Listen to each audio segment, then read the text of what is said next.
พ่รู้ว่าอยู่ก่อนคนมันจะห่อนกับไพ่แต่ขนาดนี้ไพ่ลูกบุญยังเราพอบ่ทันใจอยู่ติ ลมได้ดิห่อนกับลม ขัวสิ้นอันแม่ครัวกินรอบเช้าบ่แม่นรอบเช้ารอบเลิกตอนนี้ก็4 โมงแม่ครัวตื่นตั้งแต่เที่ยงคืนพี่น้องเอ้ยตื่นมานึ่งข้าวจักไผ่จักเคยลุกขึ้นมาเตรียมอาหารกากทักทายสบายดีเด้อในตอนเช้าๆพี่น้องเอ้ยเป็นใจเย็นนะเพราะว่าช่วงนี้อากาศเริ่มเย็นแล้วค่ะหนาวแห้งด้วยเนาะมื้อนี้เนาะหนาวเลยมื้อนี้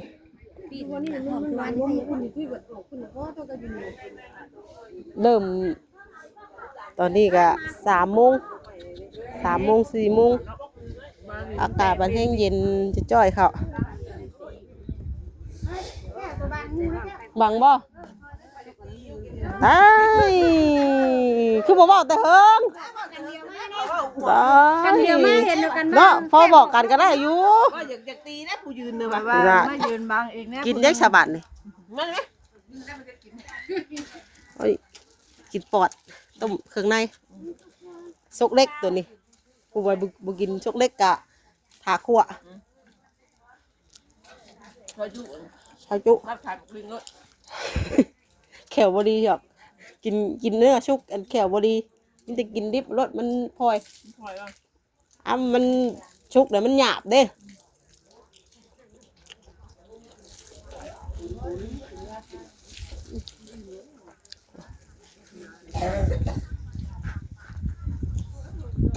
มุมไผ่มุมมันยกจุ่มไปจุ่มมันโอ้ยดิเห็นมูพากินชุกไก่เห็ดกระแลนะมู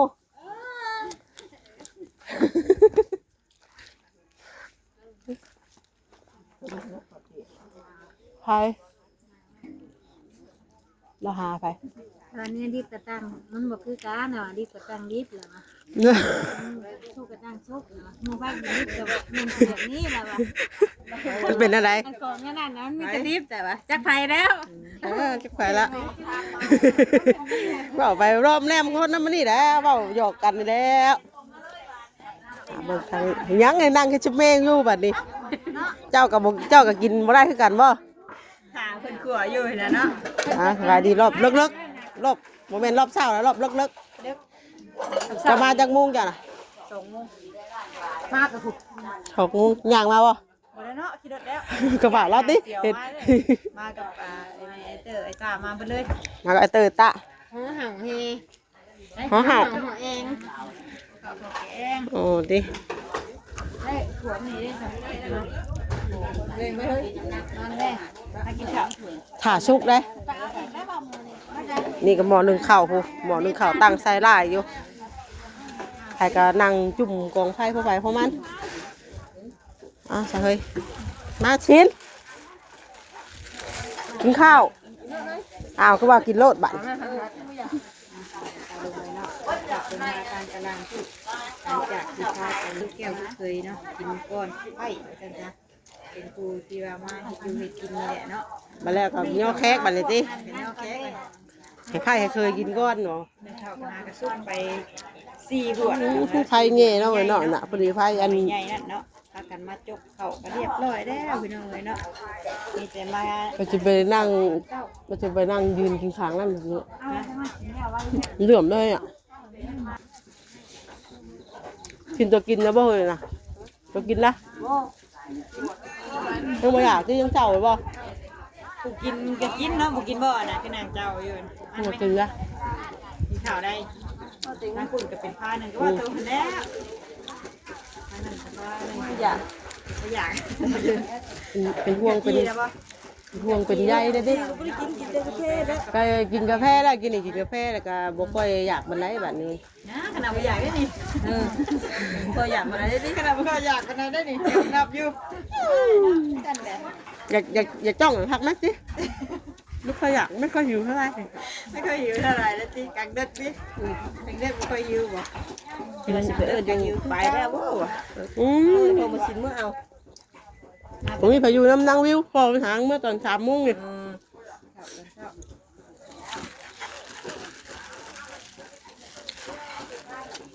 เอาเพิ่นมาเฮ็ดน้ำหมูหางเมื่อเรามาอยู่กับลูกแล้วก็เลยมาบัดเปลี่ยนกันคนสวยๆจังคอยย่างมากับลูกเด้อบัด ร่างออกไปชนะออกไปเข้าน้องน้ำปีกินชิ้นดึกแม่โอมมา โอก็มาคนเดียวบ่ค่ะ มาให้โทษมือโทรมาชิ้นมือเอา อืม อยู่ขายให้ ไป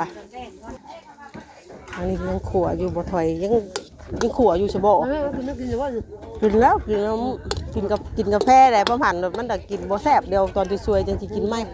ตอนที่สวยยังกินไหมได้มันกินกาแฟพร้อมกันมาแล้ว มานั่งถอดทั้งนี้เนาะอันนี้ปิ้งคักซ้ำน่ะฮะขวดเดี๋ยวมาเอาได้ขวดนี่เด้อสบายดีขวดนี่บ่ขวดพวกกินนิดบ่นั่นปานใด สนใจปิ้งบ่เดี๋ยวนี้ สนใจปิ้ง สนใจปิ้งกับเบิ่งแน่น่ะต้องคอ ปิ้งแล้วอ่ะ มีแล้วมีเจ้าของได้ปิ่งอ่ะ มีเจ้าของนะ มีแล้วเจ้าของคือไม่เอา เจ้าของเป็นเจ้าของนั่นก็บ่ได้แต่บ่เนาะ เนาะทำอย่างแรกก็สิแบ่งให้ เก็บมาทางเทิงเพื่อนแม่น้องนิ่งพี่บัดนี้พี่น้องเอ้ยกำลังจะกินข้าวทางนี้เพิ่นก็แพ็คขนมเดี๋ยวเรามาแพ็คขนมซอยเพิ่นอ้าวลูกหลานก็นอนเต็มอยู่นี่ ให้แล้วบ่ให้คือตายแล้วบ่ให้ใช่มันก็ขนาดนี้ แพ็คขนมไปอันลงไปวางโต๊ะเลยบ่นี่น่ะปะวางโต๊ะตอนเช้าเลยบ่คือว่าแมลงพุ่น สบายลูกชาวานเด้เฮาลงมาใหม่ผู้ชายเพิ่นมาแล้วเฮาก็ตั้งกับเบียร์กับน้ำหวานนั่นเด้ เออ มาแล้วก็เพื่อ เด้อไปตุ้ยเด้ออ๋อไปตุ้ยกับเวลาไปนอนได้ทำจักคืนนี่บ่ แล้วอยู่ด้วยกันแล้ว เรียบร้อยแล้วบ่อันนี้ แล้ว บ่ขอบแล้วบ่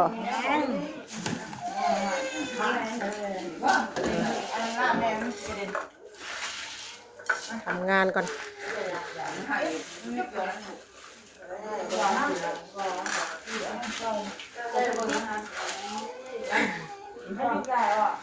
กินได้ไปตุ้ยข้าวนะ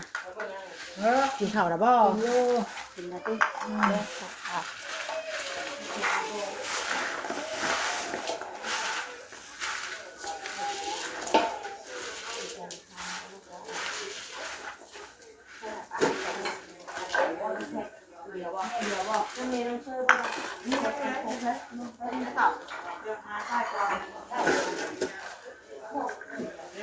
ลูกโลหนาวแห้งก็ดีหนาวอยู่ก็ไปดิเสื้อดินบอก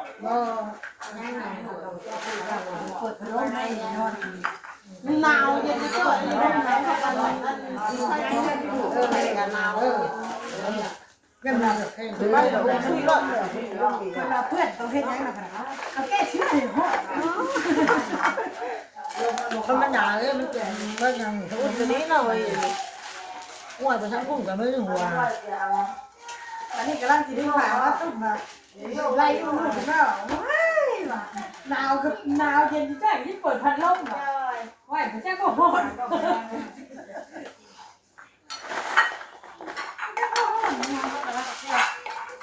มองลงสอบลมขอแล้วตบเปียกตบหาผามาน้องแบบดึงเสียอะไรไม่ตบยิ่งเย็นมาก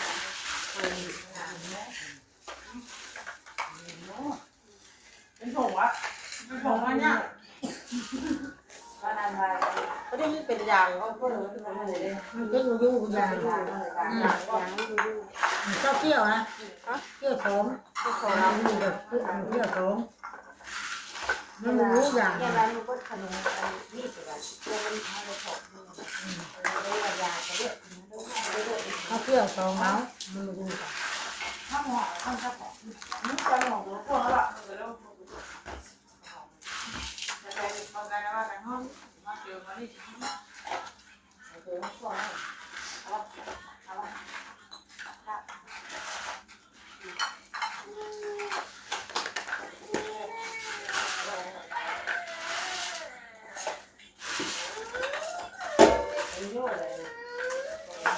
ตรงแบบไรเกี่ยวสิบอกเกี่ยวนี้ยิ่งเช่นนี้กับปุ๊บแล้วก็ท่าผมเป็นจับเจ้าก็ยิงจิตเห็นที่เห็นสองหอกแล้วบ่สองหอกเขาอยู่เลยมันจัง นี่ยังไม่ติดเด้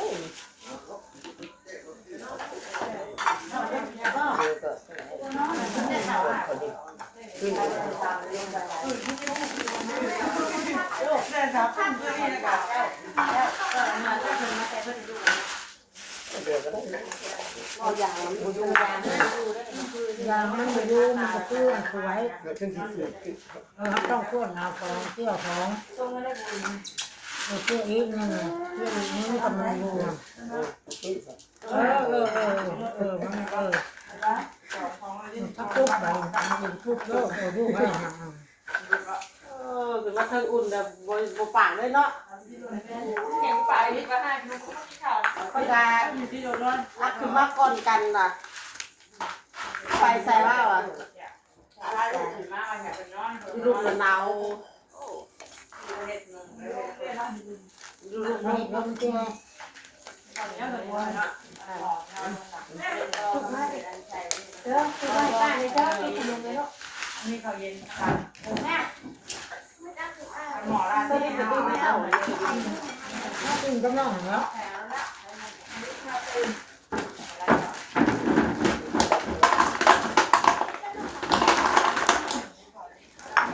หนาวจะเป็นว่าเป็นไรแล้ว ไหนว่าเดินตัว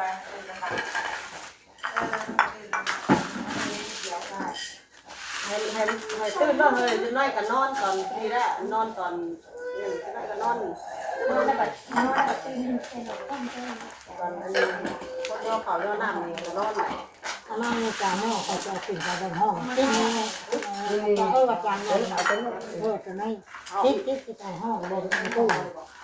ได้ดอกคืนเลยแกว่าเห็นว่าไอ้หยาบสองคนต้องไปเชื่อกันเลยก็มาหลายคนนะ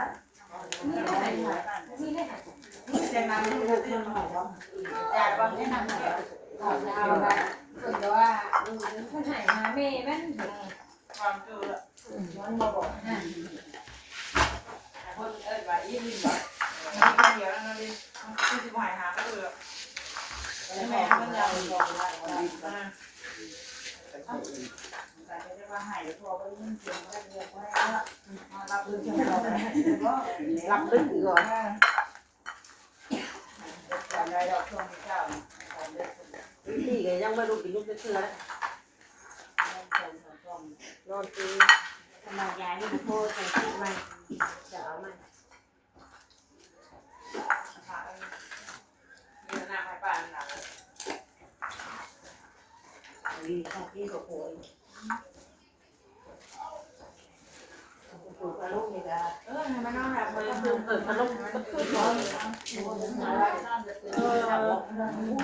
มันเป็นลูกตุ้งขาเยอะมันตัดที่น้ำตาเราไปอยากดูกินแล้วจับที่ตาแต่นอนที่แต่นอนไปนอนเงินหน่อยเดี๋ยวต้องหางัวเดี๋ยวให้ลูกแล้วแบบไปให้ลูกเปิดแบบต้องทำว่าทุกแบบ หรือผักมันก็เหมือนเป็นปูอะไรไล่ลูกกินข้าวนางเย็นตายไปแล้วที่เปิดพัดลมแบบว่านะเขาเปิดที่นี่เจ้าบ่มันโคตรนะไปตุ้มผักที่นี่ได้ดีวะ ว่าห้อนตุ้มผ่าเปิดพัดลม เด็กนั่นกินแก่ อันมีแต่ดอกมาที่นี่นอนบอกประตูประตูมือนอนเพื่อนบอกคนนี้เพื่อนนอนเลยบอก ดูในรถเลย มาที่เบิร์ดบอก เบิดปากเพื่อนเลย ปะออกเลย นี่มันชาวคุ้มเลยชาวโคง เอา เลย ขอบ นอน ขั้ว มาชงลูกกับมาเห็นเลย ป้าว่ามันนี่นะทำได้นะ ทางเดินมาหมู่มาเลยขนาดเราเมื่อยเอาเมื่อยเลยก็ยากมันก็ยากนี่มันจะไม่จะให้ตายแล้วมันอีก เดี๋ยวมันประเดี๋ยวไปจากเมื่ออยู่เพิ่นบอกแล้วว่าย่างสิมาอยู่ว่ะสิมันบอกคนว่ะ จัดนี่ว่าเรื่อยเยอะเยอะที่พอ ปฏิกันหัวแตกหัวเพ่อยู่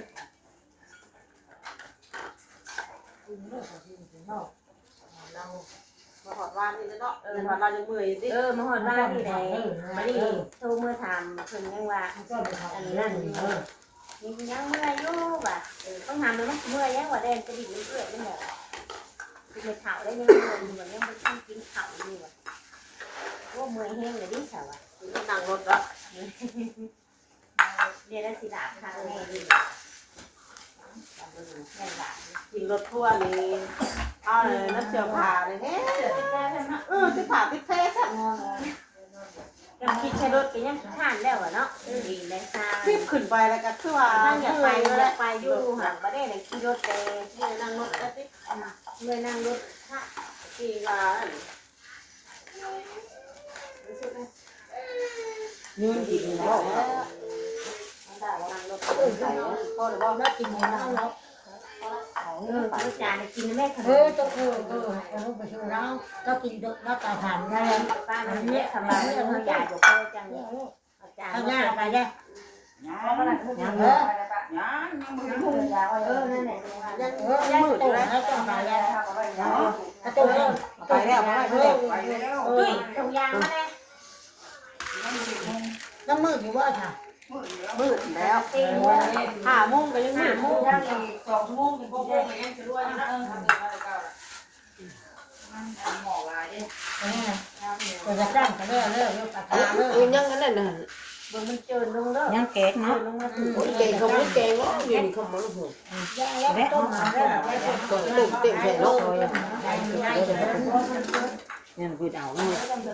เอาไปล่าไปเอาทองยางแค่ให้คนเลิกยังเป็นอยู่ ดึงหลอกก็ได้ เป็นกระตุกแล้วจับเนาะ มันแค่ยังแค่ว่ายันตื่นกันนั่นแหละ มาสวยมึง เอาอีบ่ใส่มันแล้วต้มทุกหัวเนาะบดได้ยาแล้วยาแทกแล้ว คนนั้นมันเจอยางของติดไว้น้ำแท็กดอก ยาได้ดิ ยางนี่ ยาเลย ก็จะทำดีเป็นของไทย แทกไว้เป็นแทกไว้ตอนบัดไอ้สวยจังหน่อยจะลงไปหายายใส่โต๊ะไว้ติโอ้ ยาไม่รู้ ลูกผ่านให้เดี๋ยวให้แจ้งช่วยก่อนไผ่พวกเคยเพิ่นจัดการเองเลย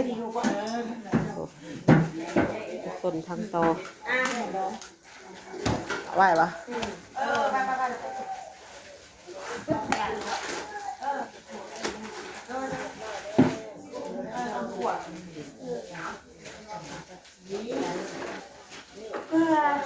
เนี่ยเรียบร้อยทางเทิงคุณเนาะ